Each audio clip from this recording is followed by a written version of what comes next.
அனைவருக்கும் வணக்கம். நான் உங்கள் சாந்தி பேசுகிறேங்க. இன்றைய பதிவில் நாம் என்ன பார்க்க போகிறோம் அப்படின்னா, அமாவாசை அன்று கல்லுப்பு பரிகாரத்தை தான் இந்த பதிவில் நம்ம பார்க்க போகிறோம். நம்ம வாழ்க்கையில் இருக்கக்கூடிய மொத்த கடனையும் தீர்ப்பதற்கு அமாவாசை அன்று இந்த எளிய பரிகாரத்தை செய்யுங்கள். நிச்சயம் உங்கள் வாழ்க்கையில் இருக்கக்கூடிய கடன் அனைத்தும் தீரும். இந்த பரிகாரத்தை எப்படி செய்யணும் அப்படிங்கிறத பற்றியும் எந்த நேரத்தில் நம்ம செய்யணும் அப்படிங்கிறத பற்றியும் இந்த பதிவில் நம்ம தெளிவாக பார்க்க போகிறோம். வாங்க வீடியோக்குள்ளே போகலாம். இப்போ பார்த்தீங்கன்னா நம்மளுக்கு இன்றைய தினம் புதன்கிழமையோட அமாவாசை வருகிறது. பொதுவாக இந்த அமாவாசை நம்மளுக்கு நேற்று மாலையே நம்மளுக்கு தொடங்கிருச்சு. 6:56 இருந்து இன்று மாலை 5 மணி வரைக்கும் நம்மளுக்கு இந்த அமாவாசை இருக்குது. தர்ப்பணம் கொடுக்கக்கூடியவர்கள் பார்த்தீங்கன்னா இன்னைக்கு தான் நம்ம கொடுக்கணும். 12 மணி வரைக்குமே நம்ம தர்ப்பணம் கொடுக்கலாம். நீங்கள் படையல் போட்டு முன்னோர் வழிபாடு வீட்டில் செய்கிறீங்க அப்படின்னா அது 1 to 2 மணி வரைக்கும் இருக்கக்கூடிய இடைப்பட்ட நேரத்தில் நீங்கள் உங்கள் முன்னோர்களுக்கு படையல் போட்டு நீங்கள் முன்னோர்கள் வழிபாடு செய்யலாம். பொதுவாக அமாவாசை அப்படின்னாலே முன்னோர் வழிபாடும் குலதெய்வ வழிபாடும் ரொம்பவே முக்கியம். நம்மளுக்கு அந்த அமாவாசை கிழமைகளில் நம்ம பார்த்தீங்கன்னா அந்த அமாவாசை திதிகளில் இது ரெண்டும் தான் ரொம்பவே சிறப்பானது. நிறைய பேர் என்ன செய்கிறாங்க அப்படின்னா, முன்னோர்கள் வழிபாடு ஆடி அமாவாசைக்கு தான் செய்யணும் அப்படின்னு நினச்சிட்டு இருக்காங்க. ஆனால் அப்படி கிடையாது.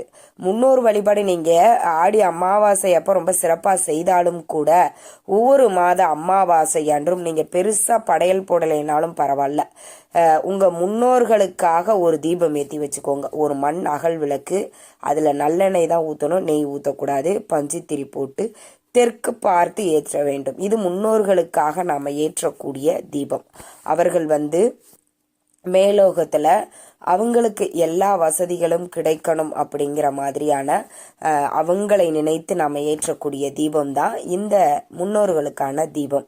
இது நீங்கள் பூஜை அறையிலையும் ஏற்றலாம், இல்லை உங்கள் முன்னோர்கள் படம் வச்சிருக்கிறீங்க அப்படின்னா அந்த படத்திற்கு முன்பாகவும் ஏற்றலாம். ஆனால் இது தெற்கு திசை பார்த்து இந்த தீபத்தை ஏற்றி நீங்கள் வழிபாடுகள் செய்யலாம்.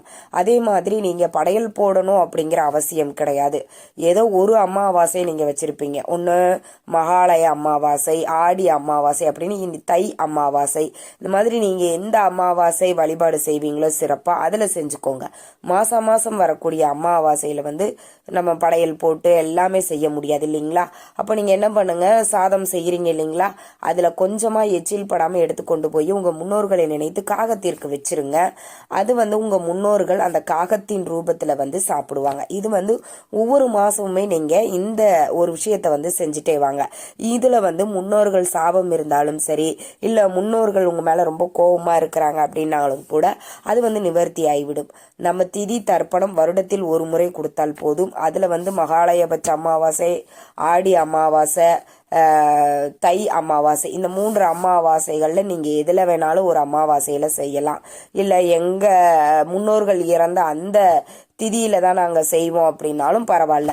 இந்த மாதம் வரக்கூடிய அமாவாசையில், அது ஆனி மாத அமாவாசையாக இருந்தாலும் சரி, ஆடி மாத அமாவாசையாக இருந்தாலும் சரி, ஆவணி மாத அமாவாசையாக இருந்தாலும் சரி, மாதம் வரக்கூடிய அமாவாசையில் இதை மட்டும் நீங்கள் செய்யுங்க. உங்கள் முன்னோர்களுக்காக ஒரு தீபம், காகத்திற்கு உணவு, உங்கள் முன்னோர்களை நினைத்து இதை மட்டும் செய்யுங்க. அடுத்தது இன்னொன்று என்ன பண்ணுங்க அப்படின்னா, கொஞ்சம் நல்லா வசதியாக இருக்கிறீங்க அப்படின்னா ஒரு 4 பேருக்கு அன்னதானம் பண்ணுங்க. ரொம்பவே முடியலையா, யாராவது ஒருவருக்கு ஒரு வேளை உணவாது ஒரு 4 இட்லி வாங்கி கொடுங்க, ஒரு புளியோதரை வாங்கி கொடுங்க. இப்படி உங்களால் முடிஞ்சதை ஒரு அன்னதானம் மாதிரி செய்யுங்க. அந்த அவங்க ரூபத்தில் உங்களுக்கு முன்னோர்கள் ஆசீர்வாதம் பண்ணுவாங்க. இதெல்லாம் நீங்கள் அமாவாசை திதிகளில் செஞ்சீங்க அப்படின்னா உங்கள் குடும்பத்தில் தடைப்பட்ட காரியங்கள் நடக்கும், குடும்பங்கள் முன்னேற்றம் அடையும் அப்படின்னு சொல்லப்பட்டிருக்கு. நம்மளுக்கு கடன் தீர்வதற்கு அமாவாசை அன்று எப்பொழுதும் நான் இது செய்யக்கூடிய ஒரு உப்பு பரிகாரம். இதை நான் சொல்லிக்கிட்டே இருக்கிறேன் பல பதிவுகளில். இந்த அமாவாசைக்கும் கல்லுப்புக்கும் என்ன அவ்வளவு தொடர்பு அப்படின்னா, இந்த அமாவாசையில் நம்ம கல்லுப்பு அம்பாளை நினைத்து நாம் செய்யக்கூடியது. இந்த உப்பு நம்மளுக்கு கரையும் தன்மை கொண்டது இல்லைங்களா? அப்போது இதை நம்ம பரிகாரத்துக்கு பயன்படுத்தும் பொழுது கடன் தீர்வதற்கு, எஸ்பெஷலி அந்த கடன் தீர்வதற்கு நம்ம செய்யும் பொழுது அந்த உப்பு எப்படி கரைகிறதோ அதே மாதிரி நம்மளுக்கு இருக்கக்கூடிய கடன் பிரச்சனைகளும் கரையணும் அப்படிங்கிறதுக்காகத்தான் இந்த உப்பு பரிகாரத்தை நான் செய்ய சொல்கிறேன். இப்போ ஒரு கண்ணாடி பவுல் எடுத்துக்கோங்க. அதில் கல்லுப்பை நிரப்பிக்கோங்க. ₹1 நாணயத்தை அதன் மேலே வச்சிருங்க. இன்னைக்கு வந்து நம்மளுக்கு புதன்கிழமையோடு வருது இல்லைங்களா? அப்போது அது அந்த ₹1 நாணயத்தோட ஒரு பச்சை கற்பூரத்தையும் நீங்கள் வச்சுருங்க. வச்சுட்டு இது அப்படியே உங்கள் பூஜை அறையில் நீங்கள் வச்சுருங்க. அதை வைக்கிறதுக்கு முன்பாக உங்களுடைய கைகளில் வச்சுக்கொண்டு உங்கள் குலதெய்வத்தையும் இஷ்ட தெய்வத்தையும் மனதார பிரார்த்தனை பண்ணிக்கோங்க. எனக்கு இருக்கக்கூடிய கடன் பிரச்சனை முற்றிலுமாக தீர வேண்டும் அப்படின்னு மனதார பிரார்த்தனை பண்ணிட்டு அதை அப்படியே பவுலில் வந்து பூஜை அறையிலேயே வச்சிருங்க. அந்த கல்லுப்பு அப்படியே இருக்கட்டும். அடுத்த நீங்கள் வந்து அமாவாசை முடிந்து நம்மளுக்கு வியாழக்கிழமை நாளைக்கு வருது இல்லைங்களா? அப்போ என்ன பண்ணணும் அப்படின்னா, அந்த ₹1 நாணயம் இருக்குது பார்த்தீங்களா, அந்த நாணயத்தை தனியாக எடுத்து வச்சுக்கோங்க. அந்த பச்சை கற்பூரம், அந்த உப்பு, இதை வந்து நீங்கள் என்ன பண்ணணும்னா ஒரு பாத்திரத்தில் தண்ணி பிடிச்சி அதில் உப்பு கொட்டி கரைஞ்ச பிறகு நீங்கள் உங்கள் வீட்டு சிங்க்லேயோ இல்லை கால்படாத இடத்துலையோ ஊற்றி விட்டுருங்க. எப்படி அந்த உப்பு மெதுவாக கரைந்து உருகுகிறதோ அதே மாதிரி படிப்படியாக உங்களுடைய கடன் பிரச்சனையும் தீரும் அப்படிங்கிறது ஐதீகம். அப்போ அமாவாசை அன்று இந்த எளிய ஒரு பரிகாரத்தை செய்யுங்க. அந்த ₹1 நாணயத்தை நீங்கள் வியாழக்கிழமை அன்று எந்த கோயிலுக்கு போனாலும் அந்த கோவிலின் உண்டியல்ல போட்டுடுங்க. இதை வந்து ₹1 வைக்கலாம், ₹11 வைக்கலாம், ₹101 வைக்கலாம். உங்கள் வசதிக்கு எவ்வளவு வைக்க முடியுமோ வைங்க. நான் ₹1 சொல்லியிருக்கேன். இது வந்து எல்லாராலையும் ரொம்ப எளிய மக்களாலையும் செய்யக்கூடியது இல்லைங்களா? நம்ம வீட்டில் இந்த பரிகாரத்திற்கு வந்து உப்பு வந்து நம்ம வீட்டில் பயன்படுத்தக்கூடிய சமையலுக்கு பயன்படுத்தக்கூடிய உப்பை வந்து நீங்கள் பயன்படுத்தாதீங்க. நீங்கள் உப்பு தீபம் ஏற்றுவதற்கு வச்சிருக்கிறீங்க, இல்லை இது மாதிரி பரிகாரம் செய்வதற்கே தனியாக ஒரு பாக்கெட் உப்பு கல் உப்பு வாங்கிட்டு வந்து அதை பூஜை அறையிலே வச்சிருங்க. அதை நீங்கள் பயன்படுத்துங்க. இப்போது சமையல் அறையில் பயன்படுத்துவது நம்ம அசைவம் சமைப்பதற்கும் பயன்படுத்துவோம்.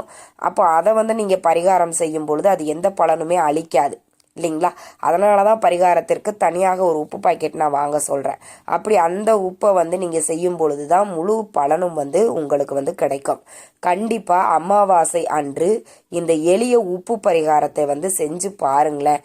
நிச்சயம் நீங்கள் ஆச்சரியப்படுற அளவுக்கு இப்போ ஒரு 2 அமாவாசை நீங்கள் செஞ்சிட்டீங்க. 3வது அமாவாசைக்குள்ளாக உங்களுடைய கடன் பிரச்சனையில் பாதி குறைஞ்சிரும்.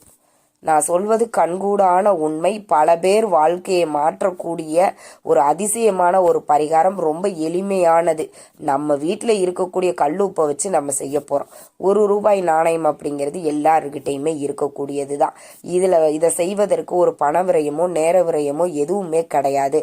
அப்போ ரொம்ப எளிமையாக இருக்கக்கூடிய இந்த பரிகாரத்தை வந்து நீங்கள் செய்யுங்க. சரி, இதை எந்த நேரத்தில் செய்யணும் அப்படின்னா, இன்றைய மாலை 5 மணிக்குள்ளே நீங்கள் செஞ்சுருங்க. எந்த நேரம் வேணாலும் நீங்கள் செய்து கொள்ளலாம். ஏன்னா 5 மணிக்கு பிறகு நம்மளுக்கு வந்து அமாவாசை முடிஞ்சிருது. ஆனால் திதி இன்னைக்கு காலையில் விடியற் பொழுது என்ன திதியோ அதுதான் இன்றைய நாள். நம்மளுக்கு அமாவாசை முடிந்தாலும் இன்றைய நாள் திதி அதுதான். வேலைக்கு போயிட்டோமா, பகலில் எங்களால் இருக்க முடியாது, வீட்டில் நாங்கள் செய்ய முடியாது, அதே மாதிரி நான் ரொம்ப லேட்டாக தான் இந்த பதிவையும் நான் பார்த்தேன் அப்படிங்கிறவங்க நீங்கள் இரவும் நீங்கள் இந்த பரிகாரத்தை வந்து செய்யலாம். இன்று இரவு நீங்கள் செய்து கொள்ளலாம். எந்த ஒரு தவறுமே இல்லை. கண்டிப்பாக செஞ்சு பாருங்கள். உங்களுக்கு இருக்கக்கூடிய கடன் பிரச்சனை முற்றிலுமாக தீரும். இந்த தகவல் பயனுள்ளதாக இருந்திருக்கும்னு நினைக்கிறேன்.